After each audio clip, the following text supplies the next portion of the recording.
Agar qaysi bir bandani, qaysi bir mu'minni 3 qizi bo'lsa-yu, ularni haloldan boqib, yedirib, keyin tengi chiqqan joyga berib, amonatini ado qiladigan bo'lsa, ha, otani amonati mana shu joygacha.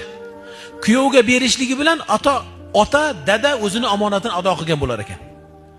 Tengi chiqqan joyga berib amonatini ado qilsa, falahul janna. U uchun jannat bordir dedilar.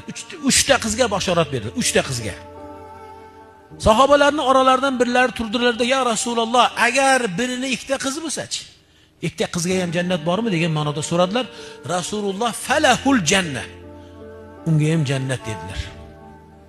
Va nihoyat birlari turdilar. Demak, o'sha so'raguvchini bittagina qizi bor-da. So'radilar-ki, "Ya Rasululloh, birini bitta qizi bo'lsa-chi?" Kimdi bitta qizi bor? Voy, men ham bitta qizim bor, alhamdulillah. Yana ko'paysin. Bitta qizga ham ana u kishiga qarata Rasululloh falahul janna. Unga ham jannat. Alloh. Bu Rasulullohning bashoratlari. Bitta qizi bo'lganlar ham quvoning. Bugun quvonchdan ana do'ppingizni otib sevining. Nimaga? Sizning uyingizda jannatingiz bor ekan.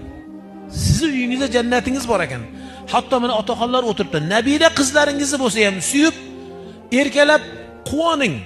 Ayting bundan keyin bag'ringizga olib, Allohim menga bergan jannating deb hamdlar ayting Robbingizga.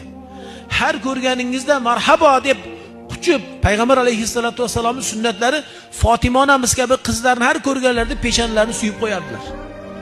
Suyib erkalab, bugun u qizlarni endi ardoqlang. Chunki sizni jannatga kirishligingizga nima bo'lar ekan? Sababchi bo'lar ekan. Sababchi bo'lar ekan.